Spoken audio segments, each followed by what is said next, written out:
Hey everybody, Chuck Carter's here, and welcome to my second interview of my Legacy series.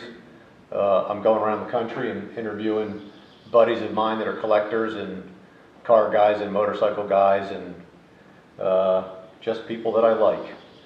And today I'm sitting with Dick Miles, Norton racer, Navy machinist, magician, we'll talk about later, and all-around wild man. We're sitting in his barn in Coatesville, Pennsylvania, and we're just gonna shoot the shit. How's that sound? Sounds okay. We'll tell a few stories. Yep. Some of them I've been accused of being part of, but we'll let people decide for themselves. Okay, sounds good. Nothing too incriminating? Not too much. Anything incriminating ever I've paid the price for. Good. All right, so you're a homeboy. I grew up in Philadelphia. You grew up in Radnor? I grew up in Wayne, yeah, Radnor Township in Wayne. Okay. It was Wayne was a laid-back community after the Second World War. They were white elephants. They were huge houses built at the turn of the century, and then everybody wanted new houses, so the old houses were inexpensive. Today they're $1 million houses, but right. In the old days they were a bargain. Yeah. That's where I grew up. And what year were you born? I was born in '47, so I'm a boomer. Yep. Baby boomer. Okay, and stayed here all your childhood, all through the teenage years, everything? Yep. After I moved out of my folks' house, I lived in Westchester for a while, and then back in Wayne, I had an apartment on North Wayne Avenue. Okay. But I stayed around. During my brief career as a magician, I worked out of Atlanta. Oh yeah. But that wasn't until the 70s. Prior to then, after I got out of school, I opened a auto repair shop in my dad's backyard, and then I had a couple different businesses in Berwyn, auto body shop, and right. whatnot. Then they were drafting everybody for the Vietnam campaign. I went in the Navy. Yeah. All right. Good Navy man. Yep. Great Lakes in the winter. Yeah. I went through San Diego, so I had it easy. Yeah. Well, it was like 60 below or 40 below was the coldest it was. Yeah. They say you could throw a banana in the air, and when it hit the ground, it would shatter, but Yeah. I didn't see anybody do that. My nose froze though. Yeah. Your nose was frozen. What year was that at boot camp? That was 67. 67. Yeah. And you came out in MR, right? Yeah, machine repairman. I went to machinist school in San Diego. So. Oh, did you? Yeah. Oh, yeah. Yeah, at the Naval Training Center on Balboa Peninsula. Oh, yeah. No, that's where I went through boot camp. Yeah. Where it's all gone now. It's a big neighborhood now. I think. Yeah. I got off a couple of years ago. I went to visit and asked the taxi driver to take me to the Naval Training Center, and he said, "Where's that?" Yeah.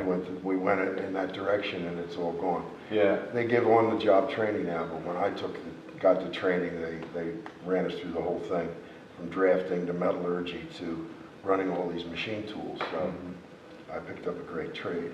You sure did, and you're still using them today. Yeah, well, once you have the skills to fix everything, you get stuck fixing everything. Right.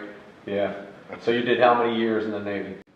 Well, a couple of active years and a year and a half inactive reserve.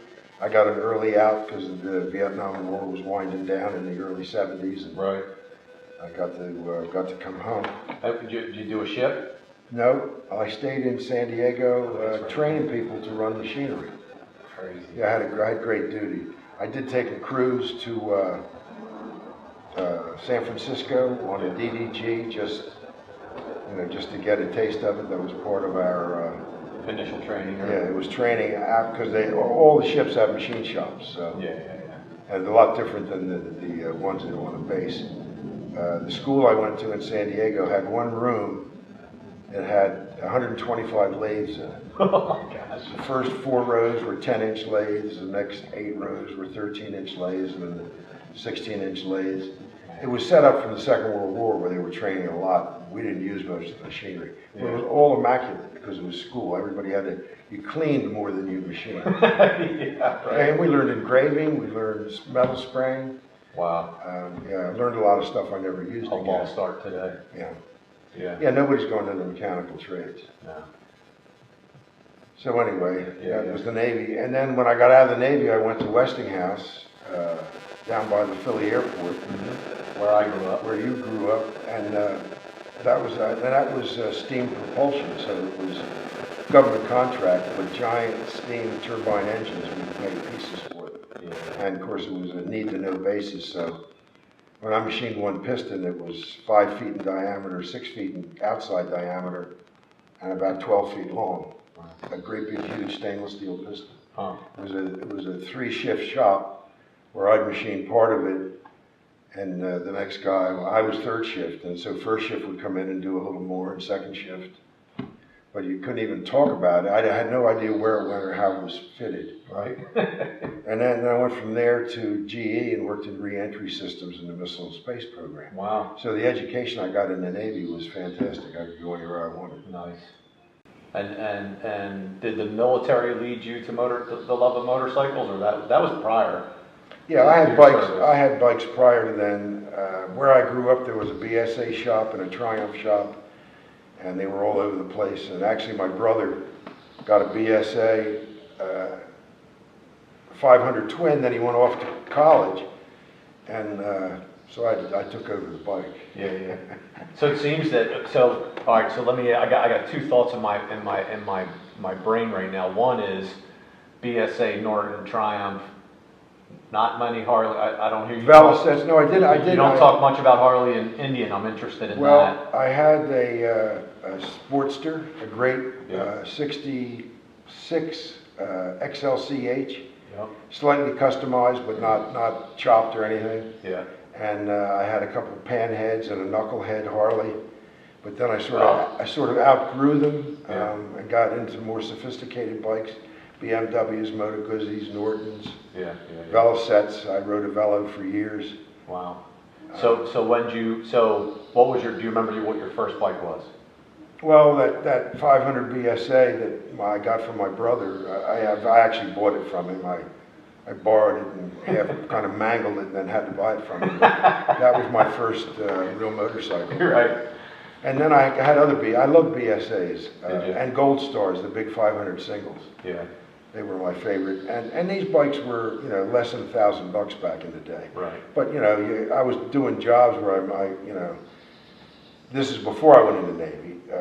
I worked, for 50 or 60 bucks a week. So Yeah. I made payments. When I bought the Sportster, I bought it from Larry's Triumph shop as a used bike, and I made payments every couple of weeks. Yeah.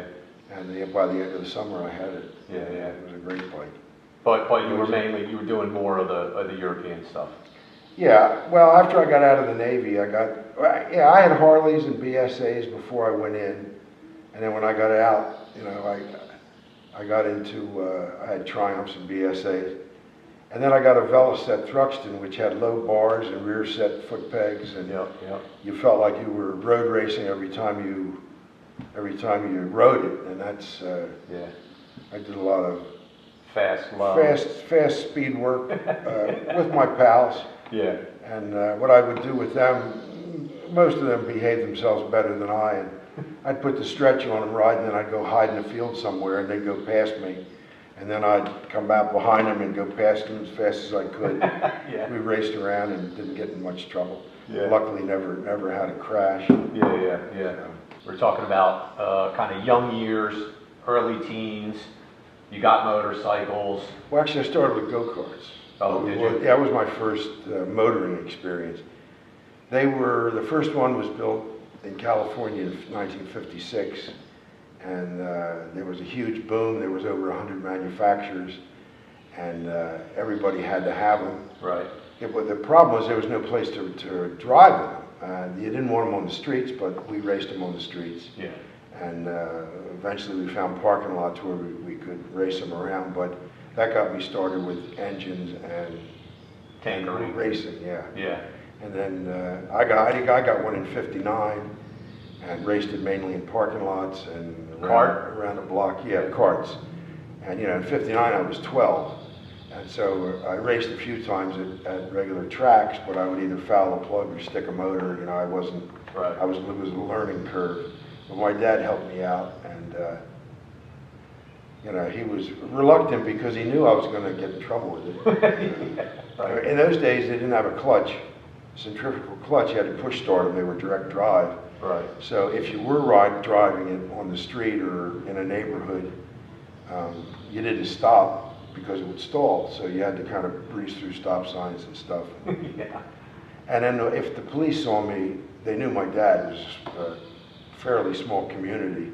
They would just wait at my house because they knew I was coming back. So I got in trouble a couple times, yeah. And I'm still fooling with go-karts. I'm actually at the end of my third karting career, but we'll get to that. We'll get to that later. Yeah. So the karts led to motorcycles, of course. And when did you start racing bikes? Oh, I was 35 when I started racing. Oh, really? Yeah, I raced bikes. Road racing I started at 35. I had drag raced a few times with a bike, and I had raced cafe raced, as they call it today. Mm-hmm. Cafe racing really is an English term, but the idea was you raced on the street with your pals, and the last guy to the cafe or the bar had to buy the beers Right. for the guys that got there first. So I was doing that and misbehaving a bit on the street. Did you ever have to buy, is the question. No.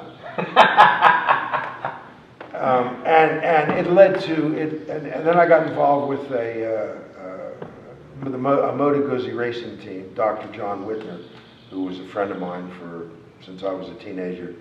He started a endurance racing team in the early '80s, and I got involved in it.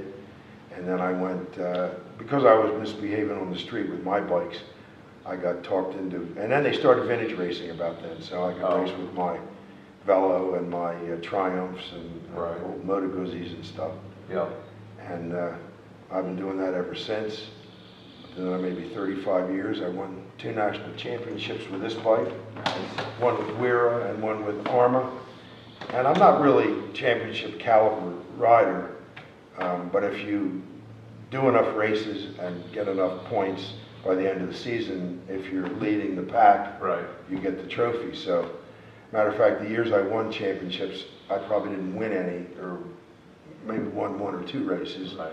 And for Wera and Arma, but got a lot of seconds and thirds, and the points build up, and then you get the trophies. Yeah. So tell me about this bike. This is a Manx Norton, which is a big 500 single. They're Grand Prix bikes. They started making the featherbed bikes in 1951. This is a 62.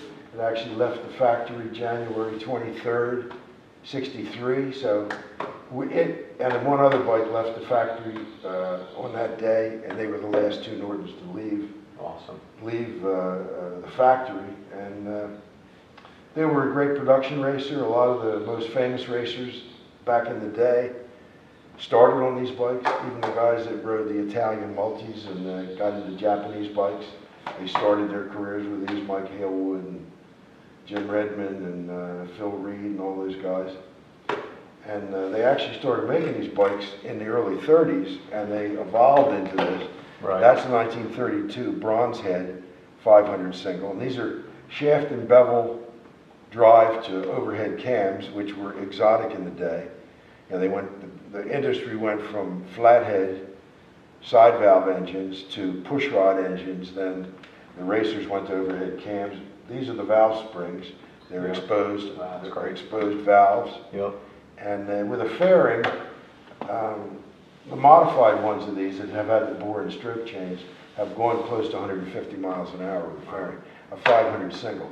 This is good for about 130, just the way it is. And it amazes me, you tell me the weight's what? Yeah, it's less than 300 pounds. Crazy. Empty, maybe right around 300 when you... all filled up. Yeah, filled up. It holds 5 gallons of gasoline, and of course, with my svelte body on it, the whole package weighs a lot. It would help if I weighed 100 pounds. Right, yeah. Racing some little skinny ass. Well, like when I go to the go-kart races, I'm standing on the pre-grid and I'm looking around. I'm a foot taller than anybody there. They're all like jockeys. the vintage karting, we don't have weight class. So I got 100-pound drivers with 100-pound carts, Yeah. and I weigh 235 before I get to the kart. Yeah. And a lot of great most great motorcycle racers were little guys. Yeah. Very few big guys. Yeah, yeah, yeah.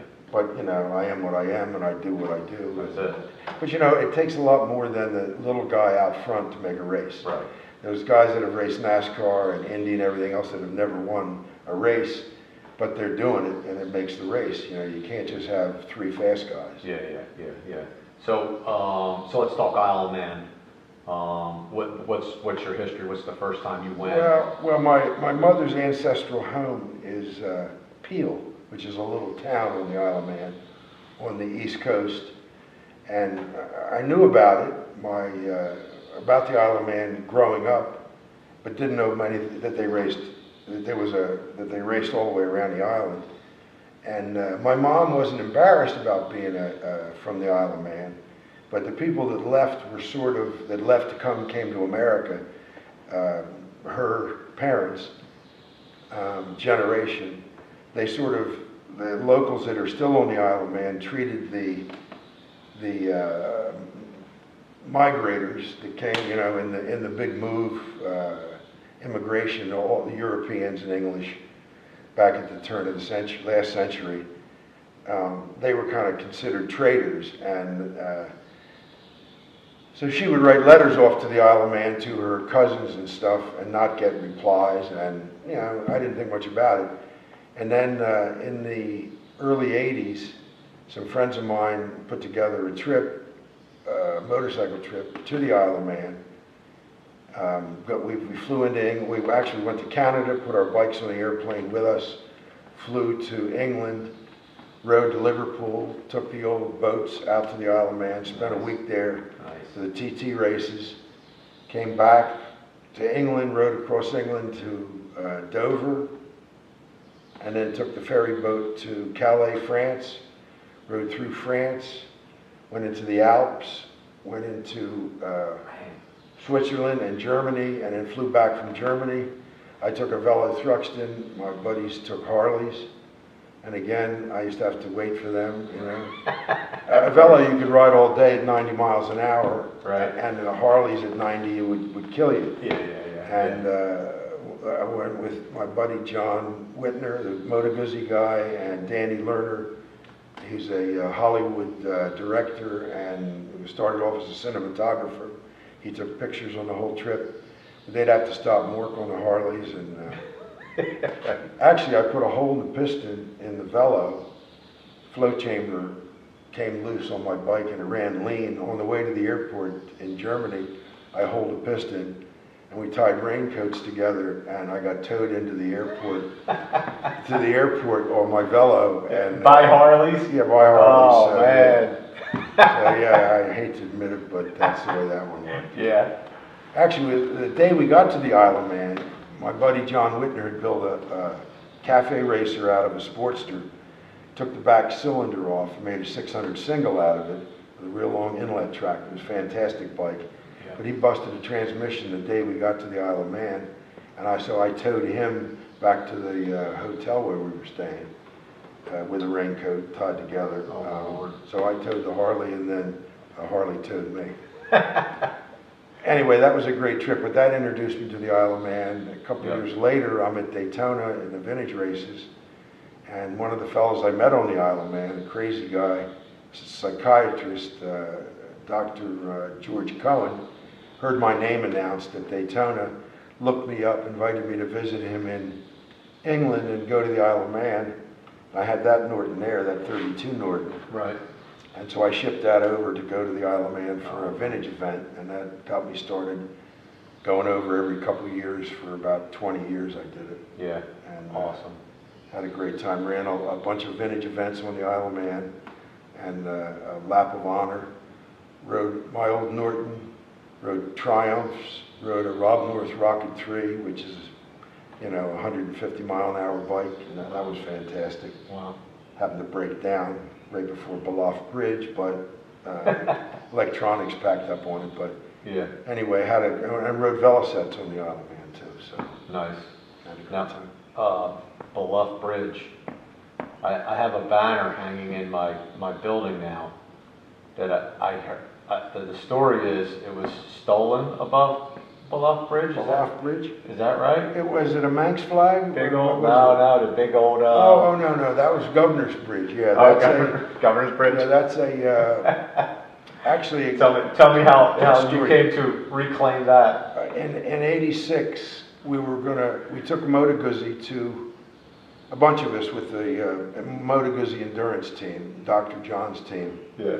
We packed a van with road bikes and the race bike to race on the Isle of Man and put it on a ship in Port Elizabeth, New Jersey. And it didn't happen to get to the Isle of Man in time because of weather. When you put something on a ship, you know, and I should have known this from being in the Navy, it doesn't always go where it starts off because of weather. It can make, you know, if it's going to stop at 6 ports, particularly a ship that's delivering containers, it goes, if the weather's bad in the Irish Sea, it might go to France first. Right. And then go over to England. Anyway, we went to pick it up in, I forget the name of the town on the west coast of England. We're waiting for it, and we get news that it's, you know, a week behind. So yeah, we'd already rented a car. We drove over to Liverpool, we couldn't take the car out of England, and they consider the Isle of Man, even though it's an English protectorate, a different country. So we hop on the ship, we get to the Isle of Man, we rent, Dr. John Whitner and I rent a couple of lightweight Hondas, where they were brand new, on my dad's credit card. And the story goes on to mine got totally trashed, both of them got totally trashed by a couple of drunks, and I'd lent mine to a drunk. I didn't do it myself. Of course. I honestly didn't. Anyway, while we're there, Alan Cathcart, the editor and road tester for Classic Bike Magazine and a bunch of others, he writes a bunch of books. He was one of the riders for the Isle of Man. And his photographer was there, and he and my buddy John went out on the two lightweights and you know, caroused around and crashed them and stuff. But while they were out one night, I decided I wanted to get a souvenir. And we were staying in Groutle Glen near Governor's Bridge, which is one of the tight turns on the Isle of Man right before the finish. right. So I'm walking around about midnight, and I noticed there's policemen just kind of walking around, watching everything to make sure nobody's boosting any souvenirs. So I go through a private property to the top of a wall where this banner was, and there's this policeman with the old-fashioned Bobby's hats, you know. Yeah. He's walking around swinging his club, and he walks quite a ways down. I'm watching him, and as he gets all the way down to the end of where I can see him, I start untying this banner. and I untie it, and then by the time it's untied, he's heading back. So I pulled it up about a foot, and it was white. It was big. It's 15 feet long. At least, yeah. So, so anyway, you know, it went on for about an hour, and by the time he got back to where I was gone with the banner. And it was a Dunlap tire banner. Yeah, nice. Yeah. And somehow the word got around that you know, anything that was collected unofficially and maybe illegally, they were going to check luggage leaving the Isle of Man, which was what nobody ever did. But yeah. Anyway, I folded it up real nice and put it in the bottom of my duffel bag. Right. And you have that now, so. Yeah. So if they come looking for it, I'm going to send them to you. I borrowed it. I was going to take it back. Yeah. Anyway, that was in '86, and the Moto Guzzi never made it there, and it was a disappointment. It eventually got to England, and we shipped it back. But we learned a lesson, and I've used it ever since. If you want your bike to get there on time, put it on a plane. Yeah. And it's a lot more expensive. We couldn't put the van on a plane. That would have been ridiculous. Yeah. So when was the last time you were at Isle of Man? I think I was over there in 2012 and then again in 13. Yeah. But my most recent major function was I was invited over for they call it the centenary, the centennial of, the Isle of Man started in 1907, and in 2007 they did a 100th year anniversary, and I got invited to ride a period bike. It was a 1927 Norton pushrod bike, but it was a genuine TT bike, or a Brooklands bike.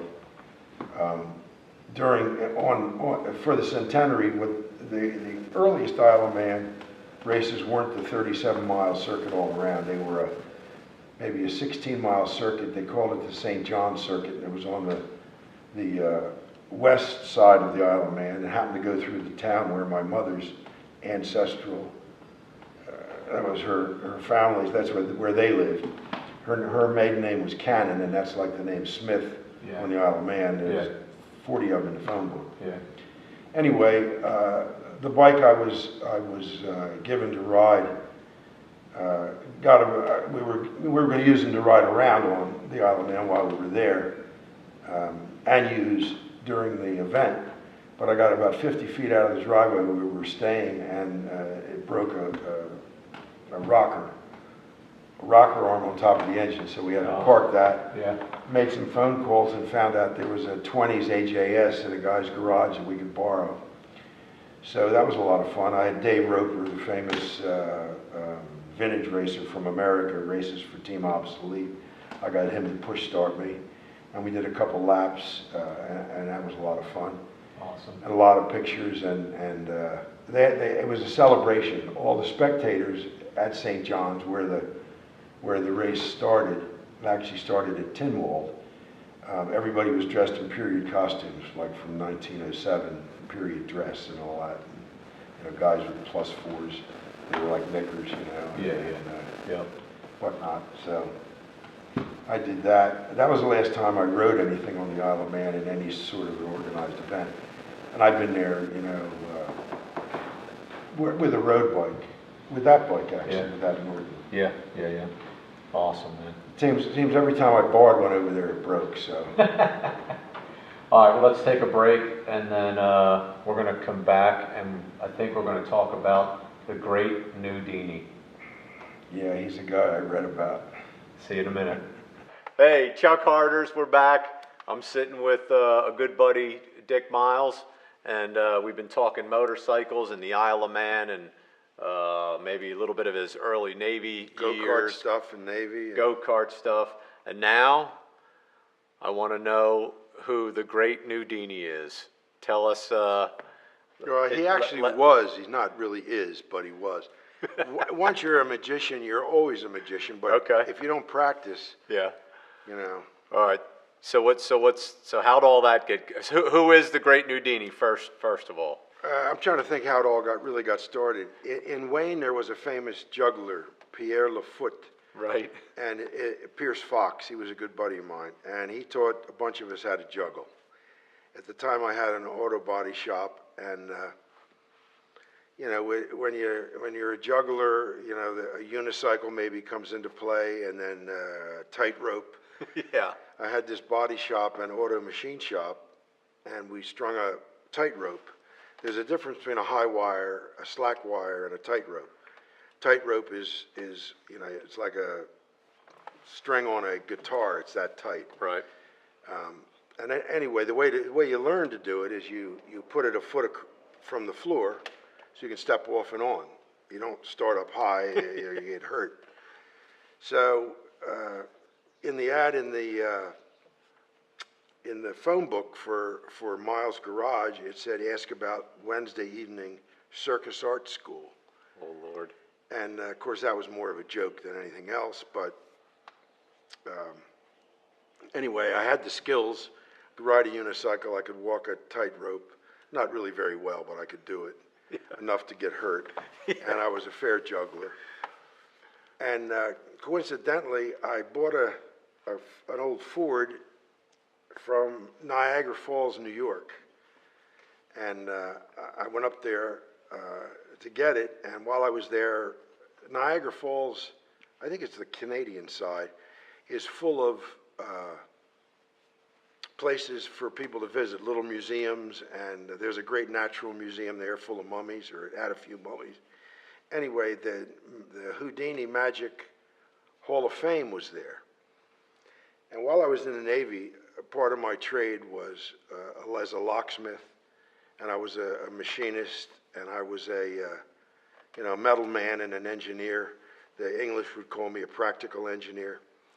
So anyway, I'm in the Houdini Magic Hall of Fame, and bought some books about him and was looking at all his stuff. And he had to learn how to pick locks. He had to learn how to make devices and how to learn how to get out of stuff. And the more I read about him, the more I realized that I already had his skills, mechanical skills. I didn't have to learn them. And one thing led to another, and this persistent friend of mine, Yeah. Daniel Kane, he decided that we were going to start a magic act, and somehow the name Houdini, he couldn't use it, so I was Nudini. Right. Turns out if you do an online search, there was some old duffer named Nudini back in the, Houdini died in, I believe, 28 or something, from appendicitis, got an infection and died, peritonitis or something. Anyway, after him, somebody else used that name. I didn't know it at the time. But anyway, for a number of years, I operated out of Atlanta and built my own apparatus, levitation, did some stage shows here and there, did a couple TV shows, and I was hanging by my ankles, getting out of a straitjacket, and so on stage I would do levitation, and what years was this about? this was, well, it was over in '79, and it started in about '75, Right. something like that. Yeah. And my greatest escape was from a coffin. There was a newspaper. I operated mainly out of Atlanta, but I did some work in the Philadelphia area. But one year, I believe it was '77. And Buckhead, Atlanta, is the north side of Atlanta. It's kind of the main line of Atlanta. And there was a newspaper, Buckhead News or something, and the editor or the publisher was Jim Hickey, and he hired me to do a stunt for a festival they were having. And it was, and what I did, I got out of a coffin. The way the stunt worked was, the editor or the publisher threw a tennis ball over his shoulder. Where it landed, an official grave digger with a backhoe, and they have a stencil they lay out to get it just right. Right. And of course, I'd figured about 3,500 pounds of soil was going to be on top of me, but it turned out to be clay. So I had tons on top of me. Right. And it was a home-built coffin out of furniture grade 1-inch plywood, very sturdy. But to make sure that everybody knew there wasn't a switch above ground, they dug the hole a little extra deep, put the coffin in. I climbed down, got in the coffin. Yeah. My assistants came down and screwed the lid closed, and then the guy with the backhoe backfilled it. Oh my God. And we put a tent over top of it, a small enclosure, so that people couldn't see how I came out, Right. in an escape. You don't want people to see how you do it. Right. 50 minutes later, I'm out up to my waist, and I call for help, and they opened the tent and dragged me out. Right. Now, the deal was that that the Associated Press and United Press both got press releases, because nobody's done that before. Nobody's gotten out of a sealed coffin underground. Right. Well, because it was a newspaper that had hired me to do it, they scooped it and didn't get a hold of anybody. And coincidentally, a stuntman on the West Coast jumping out of a building missed his airbag and died the next day. Oh my gosh. And in the back of the newspapers, how many stunts are they going to cover? Right. So it didn't get the press it should have.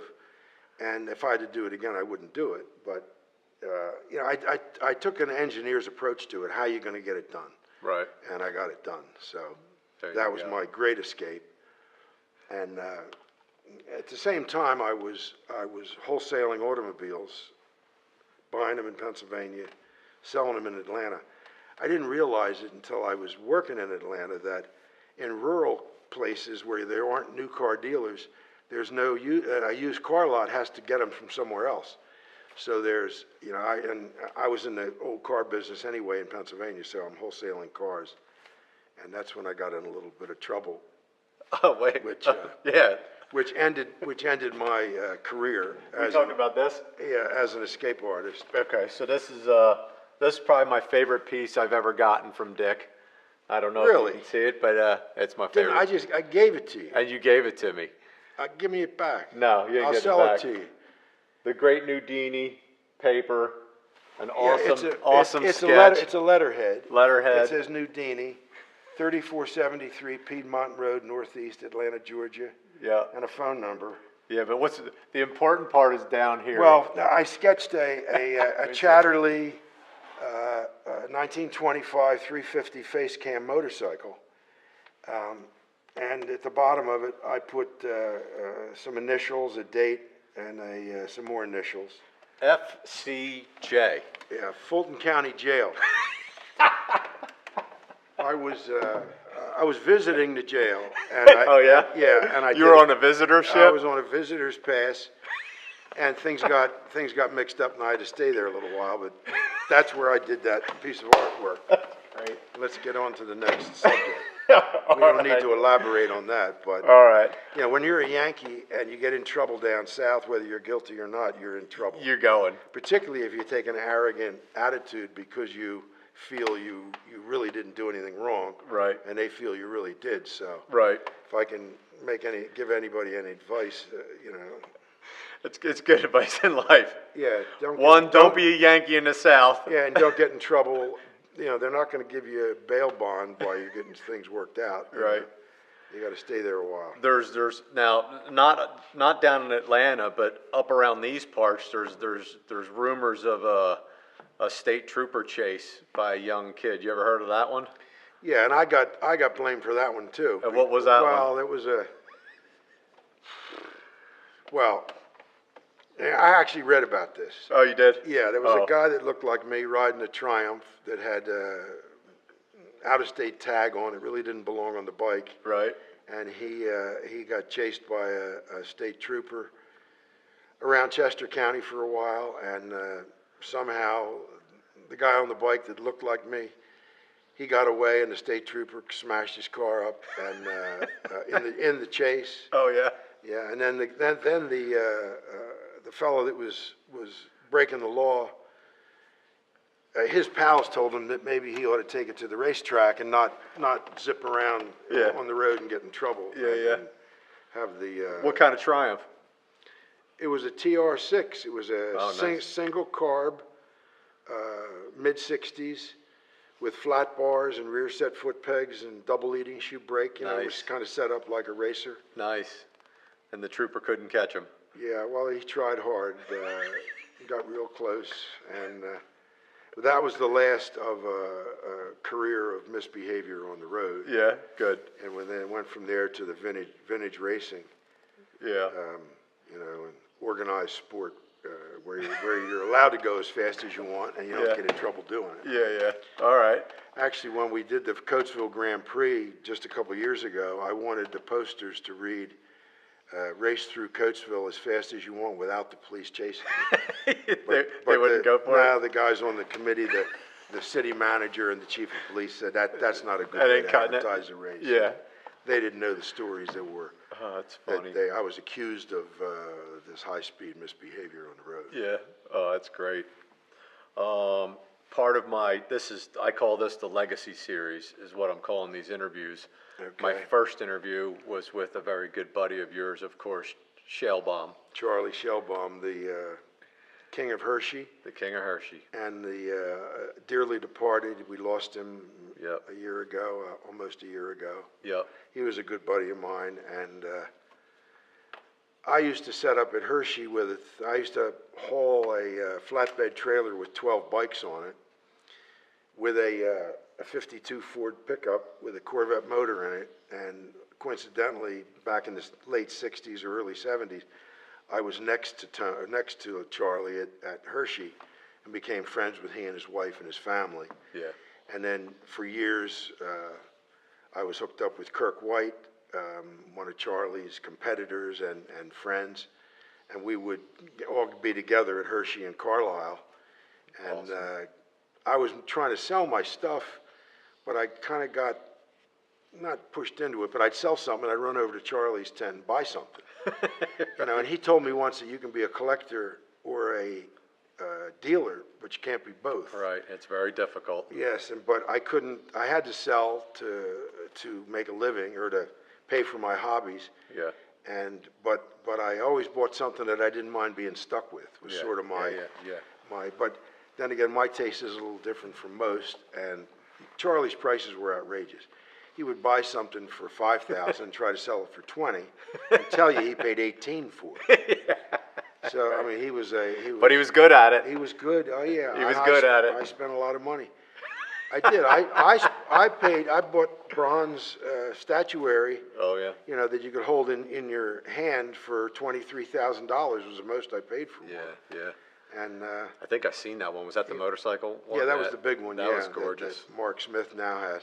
Yeah. And I say I paid $23,000, what I do is give him $5,000 cash, take it away from him, and then work off the rest. Because with my rollback, I'd move his cars around, and I actually worked for him a lot. Yeah, yeah, yeah. Doing odd jobs, moving stuff and hauling stuff to auctions and fixing his cars. So when was your first year about at Hershey? Do you remember? I mean, was Yeah, that it was 1970 or 69. Was it something like that early? Yeah. Yeah, and then you know, like I would try to get leave from the Navy. I missed it a couple of years because of the Navy. Right. And I missed it 1 year because of my stay in the Crossbar Hotel in Atlanta.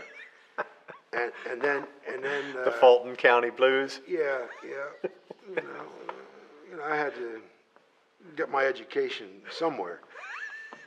And anyway, so but almost every year, I haven't done it for the last two because it conflicts with the big Barber vintage races in Birmingham, Alabama, which is a great, huge event, international event. And I raced this Norton there last year, and I had raced it there. It doesn't always conflict with Hershey, but it usually does.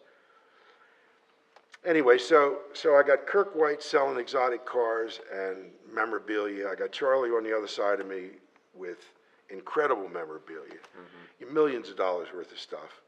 And one thing led to another. And I had also collected stuff on my own. With my kart racing,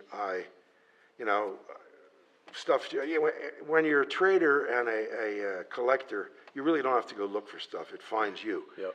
We call them pickers, the people that find the stuff and come to you. Yeah. So, at this point with my vintage karts, I've got 20 spare engines and half a dozen karts. Yep. And with my motorcycles, I've got lots of spares. I just had a guy come buy a bunch from me, and I raced a Porsche for a while, an E-Production Speedster. And just recently I sold all my spare engines and all my spare gear to a friend who races them. Yep. So so Charlie Hershey, in honor of us losing Charlie, give me a Charlie story. give me a good Charlie story. He was the character of all characters, and some of the oddest things happened with that guy. Yeah. Some of the funniest. I know. Well, some of the funniest. He had a 29, 30, 31 Chevy, surface rusted, real original, beat up thing. But these days people like that. And this was probably 10 years ago, but original unrestored stuff was still highly collectible. Yep. And he was doing something with it at Macungie, and I get a call from him. I'm on my way there with my rollback, bringing something else of his. I forget what it was. I was taking another car up there for him. I think a Citroen Maserati or something. And I get a call from him, and he's stuck in the back seat. He had reached across the back seat to do something and kind of slipped down between the front seats and the back seats. Yeah.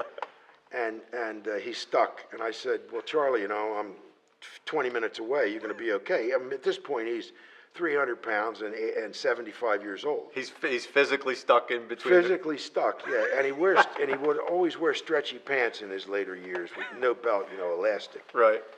So I get a call 10 minutes later. He says they're trying to get me out, and they pulled my pants off.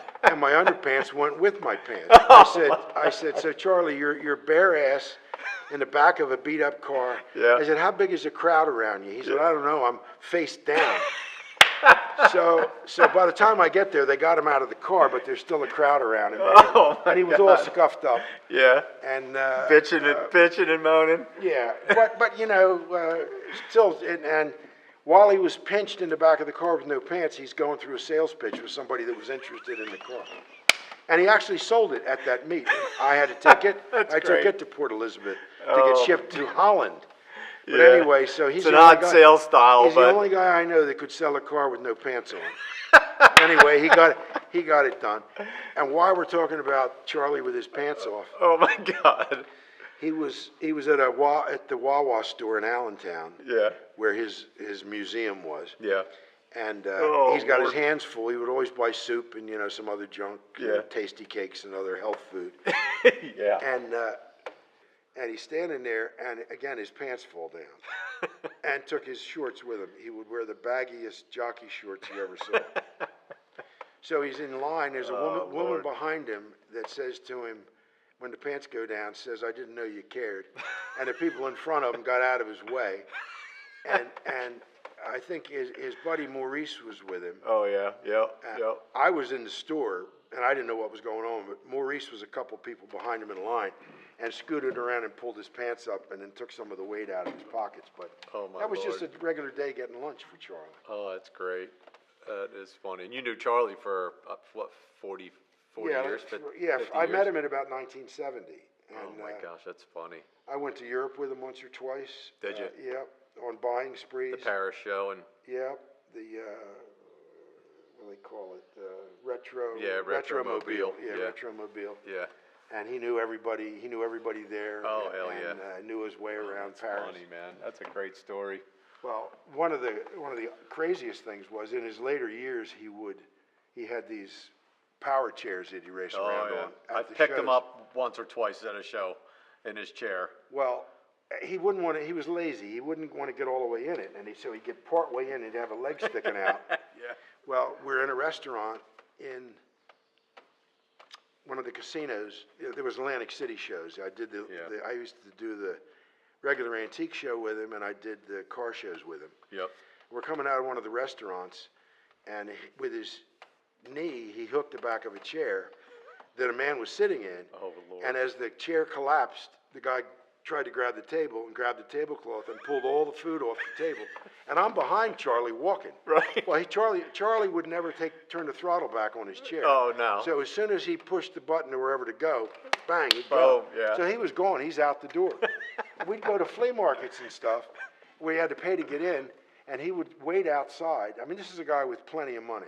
He'd wait outside till he saw the ticket taker look the other way, and he'd go through on his power chair at 20 miles an hour and not have to pay. I'd be behind him. I'd have to pay. That's great. But anyway, he ended up paying for everybody's dinner that night. Yeah. He yanked onto the floor. Yeah. So he got in some trouble, but Yeah.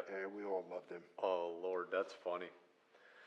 All right, I think we ended at that. Yeah, that was good. You good? Yep, I'm good. Thank you, Dick. I appreciate it, buddy. You're Thanks, welcome. Thanks Yep, for talking yep, with me. Yep, and just don't broadcast everything we talked about. All right? All the good stuff's off Yeah. camera. Okay. Well, I can still deny it.